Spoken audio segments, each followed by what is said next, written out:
Hey everybody, Brian Troe coming to you from Mossy Creek Fly Fishing with your fly fishing forecast. The date today is Monday, August 15th. So we've had a real nice cool off here in the last several days. It's been a nice break from some of the warmer days we've had over the last month. We've also gotten quite a bit of rain. One of the reasons I'm in here today is because it's been raining pretty hard all day. So the good news is for those of you who love fishing the larger rivers here in the valley for smallmouth and largemouth and other things. The river levels are in really great shape. They just keep getting these nice bumps. I mean, all summer long, it seems like every single time it starts to get down to average or slightly below, we get another rainstorm. It bumps the water levels back up. It doesn't wreck it for too long, and we're all right back out there on the water enjoying it. So water levels are just awesome, and that's going to be the name of the game for all of our streams in the valley.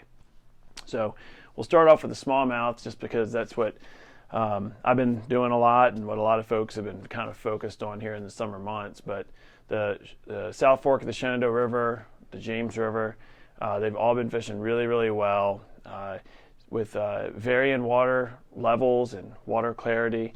Some days the topwater bites better, some days it's not as good. Obviously when the water gets stained a little bit, it can hurt the topwater bite. And when the water gets big and swift, it hurts the topwater bite. But as soon as things drop back down, they'll zero back in on some of the topwater food. So cicadas are out. They're already we're starting to find them all over the place. Some are starting to die.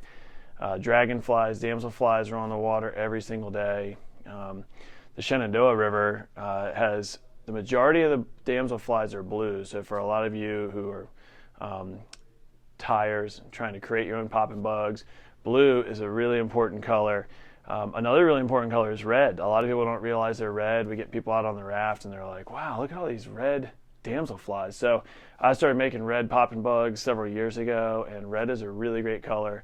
And nothing on the river is chartreuse, but it is also a really great color. So anyway, those are kind of some of the topwater colors and patterns you want to focus on. When they're not eating bugs or they're not looking up as well, you want to use flies like swimming frogs and floating murdich sliders, things like that just create more noise and swim erratically and kind of draw attention up so that you can draw the fish up. And then some days it's just not happening.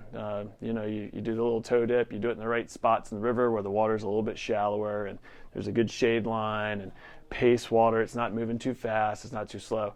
And you go through your progressions with these flies and it's not happening. So no big deal. Go right back down, throw on a CK bait fish, throw on a white Zudler, a murdich minnow. If you need to go even deeper, just throw your crayfish patterns, your Mad Tom sculpin patterns, and your Helgrammites. Everything's fishing really, really well. Typically the smallmouth bass bite around here stays really good until the second week in October. Then usually we'll have a big cold front and it'll really knock those fish off their lie.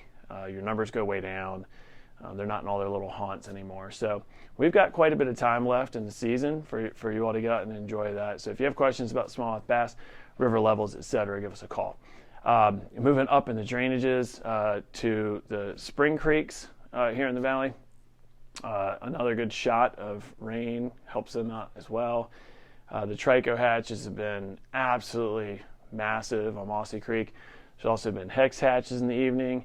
Now that hex hatch, it can get really prolific here. It gets really big, usually towards the middle to end of August, and it'll last a little bit into September. So once those fish are eating those giant hex flies, which are literally the size of drakes, if not bigger, that can hurt the morning bite a little bit. A lot of times we have people that get out there and are like, man, I was really slow in the morning. Well, look in the cobwebs and stuff along the creeks. See if you see signs of those hex flies, because I tell you what, if they're eating them like crazy, and people always say, oh, they're eating them for like the last half hour of light. No, they're not. They're eating them like well into the night. They can eat them after dark, especially on full moons, good light nights. So they can really gorge in the evening, which can make the morning bite a little bit tougher. All right. Middle of the day, we're still fishing our terrestrials. Beetles are still really working well. Hoppers working well. Hoppers just get better and better as we get into September. I mean, especially in some of these fields on Mossy Creek, the hoppers are getting like huge corn-fed hoppers, as we like to call them. So And then, not so much this week because we've been very wet, but as things get dry, all those hoppers will make their way closer and closer to the edge of those spring creeks. Spring creeks put out a lot of dew and moisture because of the temperature variance. And so when things start to get dry, the bugs will kind of get closer and closer to the streams and then inadvertently, fall in, and that's when the fish are seeing more and more of them. So fish are terrestrials throughout the day when you're prospecting and just kind of looking around to catch one looking up. Moving further up into the mountains, into the Alleghenies and the Blue Ridge, the brook trout streams got much needed rain, consistent rain as well. A couple inches out of the storm last week, more rain this morning, and we've had really good reports. Some of our guys have had eyes on. I think we're going to be sharing some videos and stuff. The dry river has got really good flow, okay? And a couple important things to note about these midsummer brook trout breaks. They're fantastic. You can catch a ton of fish.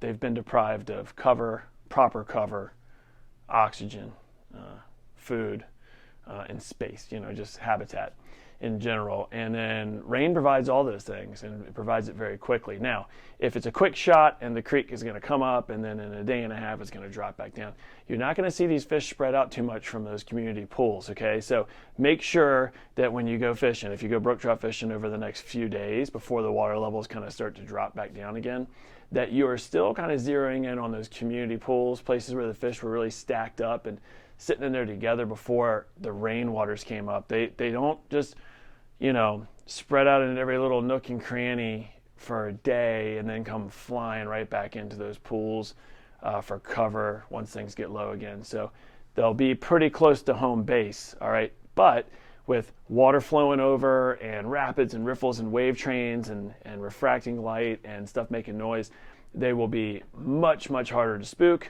and much more willing to eat. The name of the game up there is still dry flies and whatever you'd like. Attractors, royal humpies, royal wolves, if you want to go a little more natural, ants and beetles, things like that. They're eaten and prospect with those, but those fish are not that picky. They've only got, another month and a half before they're going to have the pressures of spawn upon them. And so any little shot of high water between now and spawn time, they're going to just put the feed bag on and eat. As we get into fall, and we start to get further into hurricane season, start looking for tropical storms and stuff, those kinds of moments can make for amazing brook trout fishing. We get a tropical storm that comes in across the Commonwealth and we get 2, 3, 4 inches of rain that boost the water table back up, and those brook trout are just going to be out eating. So get out and enjoy it now. It's hard to tell how long it'll last. The park streams are in pretty good shape for this time of year. But again, if we go 3, 4, 5 days without rain, things will start to drop back down and it's back to light leaders. Or if it gets too low, just kind of leave them alone. Get down there and enjoy the smallmouth until we get another bump. So that's pretty much it. Muskie, we'll start talking about in about a month. Okay, so for those of you who enjoy muskie, it's still a little warm out there. We need some fall temps and some longer nights and some shorter days. And those muskie, you'll be back in the game. So anyway, a lot going on, lots of fun to be had out there, a lot of time left in the summer season. And if you have questions, just give us a call, email us, or stop by and see us. All right, I'll see y'all later.